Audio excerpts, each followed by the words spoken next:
Welcome back to Factory 2. This is Chris. I believe you may have met me in one of the other previous videos, but today I'm going to tell you a little bit about leatherworking. Leatherworking I've been doing about somewhere a little over a decade, we'll say, and I've been teaching leathercraft for just about as long. And it's very cool because there's a lot of things that you can make with leather that are very tangible.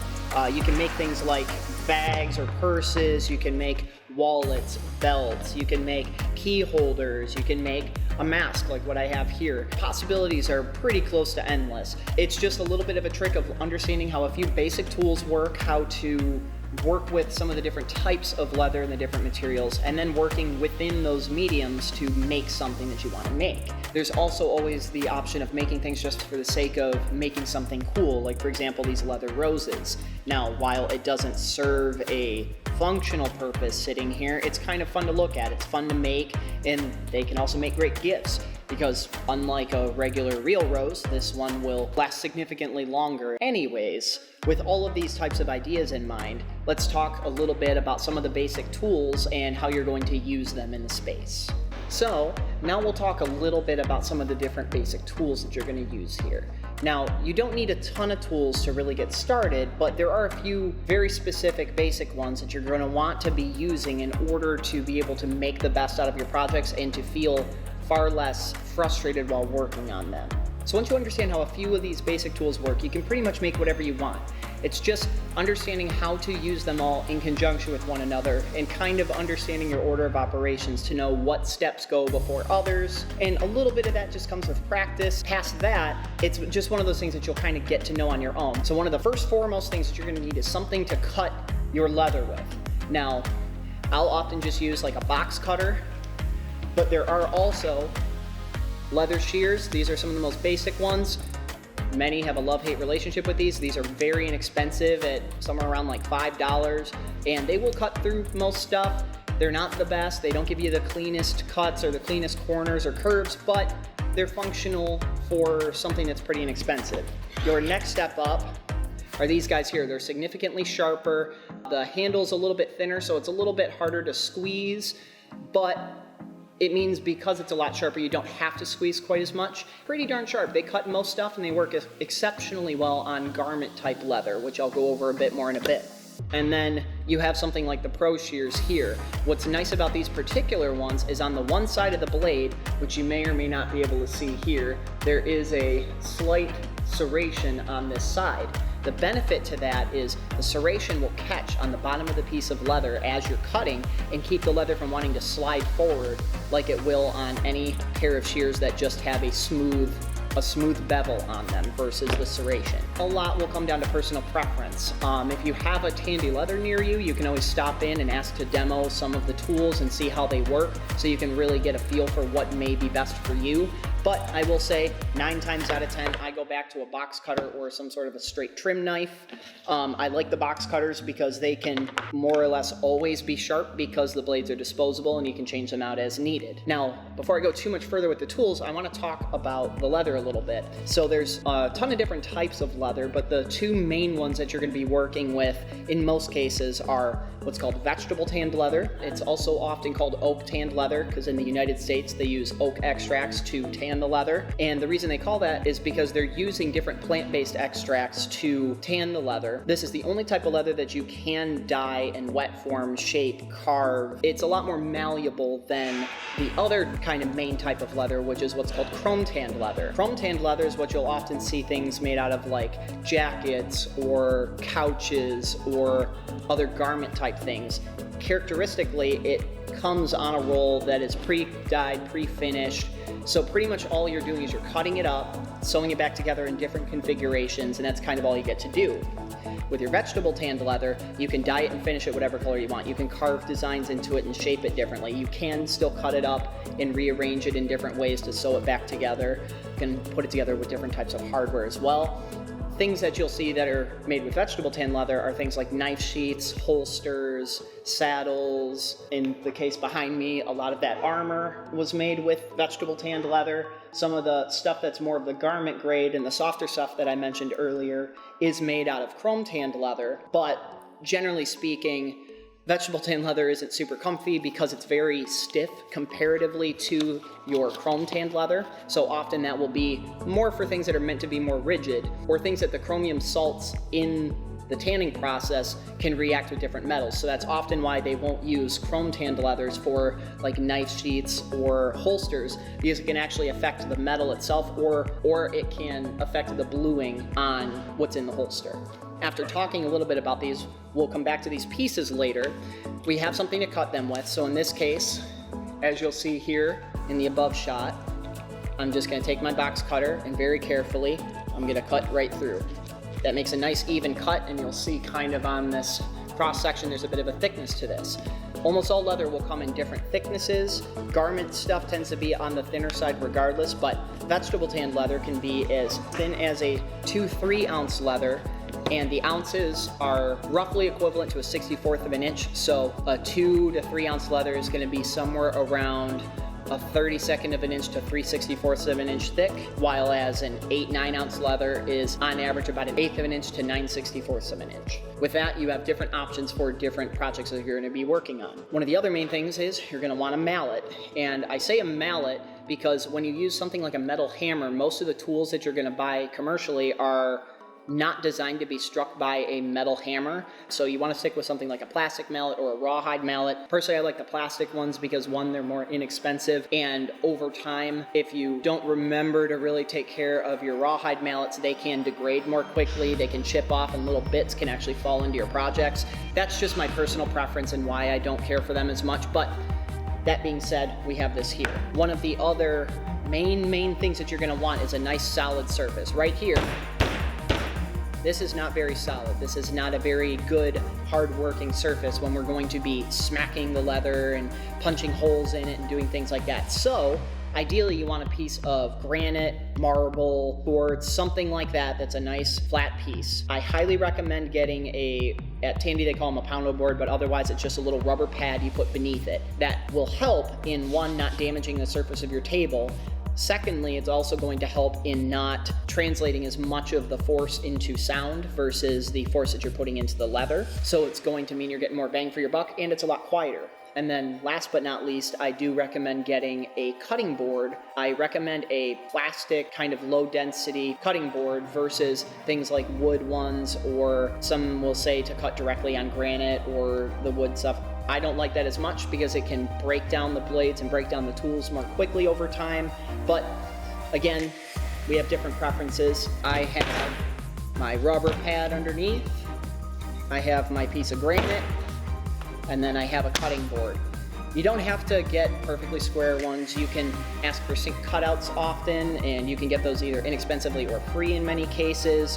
And you can go to just about any dollar store and just find a cutting board like this. This particular one I got at Tandy, but you don't have to go with that route. But as you can see here now, significantly quieter, significantly less bounce on the tools. One of the other basic tools that I'm going to recommend are a beveler for finishing your edges, along with an edge slicker. You're going to want some form of hole punch. These are a couple different options depending on your preferences. And then something to punch holes for sewing. Kind of starting my way around from as I place things down. An edge beveler, what this tool does is this is going to trim the corner off of your piece of leather. So when you take this tool with the two prong sides facing up, not the shiny smooth side, you may or may not be able to see that very well here, but you're going to take that smooth shiny side, face it down, have the prongs facing up. You're going to set this at a 45-degree angle to the piece of leather that you're working with here. Then you're going to hold this tool at somewhere around a 30 to 45-degree angle, and then you're going to push this forward. And what that should do, if you have it set at a right angle, is that's going to trim off that little bit of a corner. Here's where one of those tips come in. This is how I've found to really make sure that you're using the tool to its best potential and you're going to have the least amount of frustrations with it. If you're pushing forward and it seems to just keep falling off and not staying on this edge, what that means is you have your angle too low, so it's actually not catching into the blade and it's just wanting to slide off. Conversely, if you notice that this point is digging in along this piece of leather and you're getting these little divots here, What that is going to tell you is that you have the angle too high. So as you practice and you start holding the angles just right, you should get this nice little curly cue as you push the tool forward. And if you notice how I'm holding this, I like to set the butt of the tool here right in the palm of my hand, and I set my fingertip along the top of the blade here. Be careful not to cover up the little fork here, because that's going to actually prevent the leather from working its way through. However, holding it like this, I feel I get a little bit more control and I can feel all of my angles a lot easier. The other thing that you'll want to keep in mind is if you have it at too far of an angle down the side, you'll notice you took a lot off of this edge, but not very much off of the top. On the inverse, if you hold it too far this way, you're taking a lot of this upper edge, but you're not getting much onto this side. Also not ideal. So you want to really try to angle this tool at a 45-degree angle along this edge to get your best bevel. It's always easier to do the beveling on the smooth side of the leather because it has what's called the grain side, and that's where the hair and everything used to be. This rough side of the leather is what they call the flesh side, and that's kind of where the hamburger used to be. What we want to do with this, though, is we do want to bevel both sides. Now, in this case, because I'm just beveling on this scrap piece, I'm going to bevel the rough side and the smooth side. But in the case of, let's say I was making a sheath for a knife that conveniently you might be able to go and make out in our forge. Let's say this was going to be a fold over sheath for a knife like this. So we're going to fold this over. If you notice, on this side I have a smooth side, on this side I have a smooth side. So in that case you would just be beveling both smooth sides once you stitch it all together. That's going to be situational, so you're going to want to keep an eye on that with what projects you're working on. One of the next couple things is the edge slicker here. What this is going to do, as it's aptly named, is it's going to slick down this edge.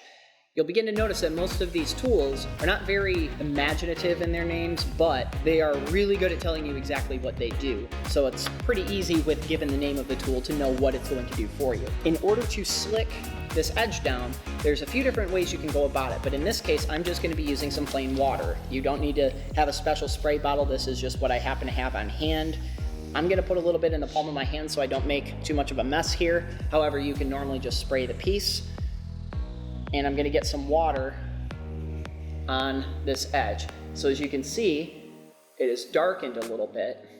And what that means is the leather is starting to absorb this water here, and it's going to allow me to burnish it. Now when you take this slicking tool, you're going to set this right on this edge in the little groove that you see here, and then you're going to rub the side of the leather here. Now the longer you spend at this, the nicer it can be, but even after just a few seconds, you can notice this is significantly more rounded over. And for example, in the case of wearing a belt, you want this to be as smooth as possible so it's more comfortable when you're wearing it and it doesn't get caught in your belt loops as easily. Given that little bit of a tutorial on how those couple tools work, let's say you needed to punch a hole because you wanted to put a rivet in and stick two pieces together. We'll cover a little bit more about different types of hardware, a little bit more with some of the different machines that we have for doing some of these processes in a little bit later video. But for now, one of the options for a hole punch is what's called a drive punch. There are ones that have replaceable tips like this, so over time as they dull, you can just purchase a replacement. There are also ones that are just a single tube that is sharpened on the end. They are better punches, but over time they can wear out, especially if you're not taking care of them very well. There's also what's called a rotary hole punch. Now this is one of the nicer versions. They are a lot more expensive, around like $60 or more depending on your area, but the fact is because this is solid steel here, this holds up pretty much forever as long as you treat the tool properly. It has replaceable tips, so as these wear out, you can just replace them. As you can see, I'm just going to punch a hole right there, give it a quick squeeze and a twist, and it's there. There is a hole here. They require a bit of grip strength, so just know that going in and don't be too frustrated if it's a little bit hard to squeeze. I know I made that look very easy, but I've also been doing this for quite a while and I've kind of gotten a knack for how to use it. However, your other option are the drive punches. As it said, it is going to punch a hole and you're going to drive it through the piece of leather. So you're going to set that in the placement of where you want your hole. You're going to take your trusty mallet and you're going to give this a couple good whacks. What you'll notice is it's kind of stuck in the leather, it's stuck in the board. When you're trying to remove this, if you're just yanking at it, you might have a tendency to knock yourself in the face, which I have done before. don't recommend it. What you can do is if you take your hand and you either give yourself a Star Trek Spock hand or just spread your fingers right here and you place your fingers around the tool, it's going to put more surface area down onto the piece of leather in the board, so it's easier to pull this out. Then as you can see, did the same thing, punched another hole. It's important to know that there are different size holes for different purposes. Generally speaking, you want a hole to be tight, but not so tight to where things can't move through it. One of the next things is, if you're going to be doing any sort of stitching, there are two different ways you can punch holes. You can either punch round holes with a tool like this, or you can use a stitching chisel. Using a drive punch makes a big, wide hole that's very easy to sew through. However, because of that big, wide open hole, it's going to show a lot more, so it's not gonna look as nice or as professional when you finish your stitching. Whereas if you use a stitching chisel, this particular one is what they call a diamond stitching chisel. And the reason being is each of these individual tines here are shaped like an oblong diamond. They are shaped sort of like this. Now, the way these work is it's punching them flat side to flat side, leaving just a little bit of space in between of the leather, and then this is the hole that you're going to be stitching in. The benefit to using a diamond stitching chisel is this leather will then be able to swell back up around your stitching, tightening it up and making it look nicer, because it didn't actually remove any material. It just split the material that's there and left it there. Whereas if you use a hole punch, it's actually removing that material so it can no longer close back up around your stitching. Now, there's a few different ways you can measure these from the edge. Normally, you want your stitching at least 1/8 of an inch in. One quick and easy way that you can do it is if you take the last tine and the first tine in, and you set the last tine inside of the piece of leather, and then you set the second one in just off the other side of the piece of leather and pull it backwards. It can make a nice even line from the edge, that you can see right here. When you're ready to do your stitching, you're going to hold that punch right onto your line. You're going to give that a few good whacks, and you want to make sure that the tips go all the way through. Once you have that, you can then remove the tool. Now, this is considered a self-spacing tool because if you line up the first prong into the last hole, you're actually only punching 3 new holes, but that means you're going to have perfect spacing from the previous hole. So you give that a couple good whacks, move it down a little bit, give it a couple more whacks. Here you have your stitching chisel holes. From here you're able to use sewing thread and needles. I personally prefer what are called harness needles. The reason being is the metal that's around the eye of the needle, you probably can't see it very well on here, but it is significantly thicker than your basic sewing needle. They are a bit more expensive, but because of the extra strength around the eye, you're far less likely to break them. That is my recommendation, but the basic sewing needles, the basic stitching needles, as I believe they call them at Tandy and some other places, they are significantly cheaper, but they will break on you. Moving on from there, let's say you had your piece of leather and you said, you know what? This looks cool, you got it all carved out, you got some designs on it. There are options for doing stamping, things like letter sets, and there's little design sets that you can see here. These are some of the basic options. You could also do full-on carving with a whole different set of tools that's called leather carving or tooling. That will be a little bit of a different video just because it's a little bit beyond the scope of some of the basic tools in doing the construction aspect of stuff. Rest assured, I will cover that as well because that's a very cool way to make stuff even more custom and pretty much put whatever designs you want on them. So, as I was saying, back to the idea of dyeing this, there's a few different methods that you can go with. So one of the first things I always like to do, and when I say I always like to do, I actually mean I often forget to do, but I want to tell you to do, is to put on some gloves. Because the dye, it is great at dyeing leather. That actually also means it's great at dyeing your own skin. And while it'll probably be on the leather a bit longer than your skin, not all of us really like to walk around with a bunch of dye all over our hands and somebody asking us why we look like a Smurf. And I say specifically a Smurf because I just so happen to grab blue dye being that blue is one of my favorite colors. Anyways, since it's my project, my design, I get to choose what color's on it. From here, we're gonna take our piece of leather, and specifically, it is a piece of vegetable tanned leather. Your chrome tanned leather, it's already got its own color, it's already got its own design. Can't do much with it for that regard. So, we're gonna work with this stuff. This stuff's more fun to me. One of the first things you're gonna wanna do is set up your workstation. I like to get a piece of cardboard or something to put on my workstation to prevent the dye from getting places I don't intend for it to do. As I mentioned, put some gloves on. Now you can use many different tools to apply the dye. You can use things like sponges, you can use paint brushes, you can use wool daubers. Generally not my favorite, but preferences. Now with this particular stuff that I'm gonna use first, I have the EcoFlow Pro Water Stain. The reason why I like this stuff so much is it's a water-based dye, but it is atomized with a bunch of waxes and oils in it.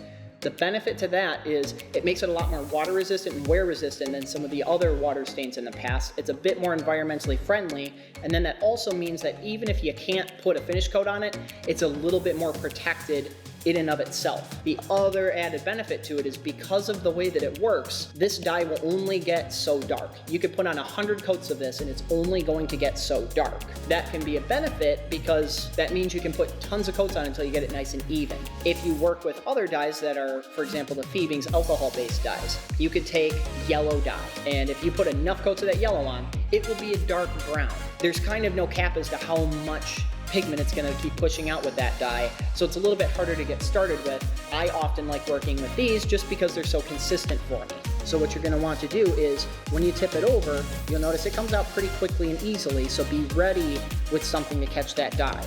Then with your chosen application method, I just have some paper towel here because I can't find my sponges, but this will be sufficient for this. You're going to set this down on a piece of leather and you're going to scrub this into the surface.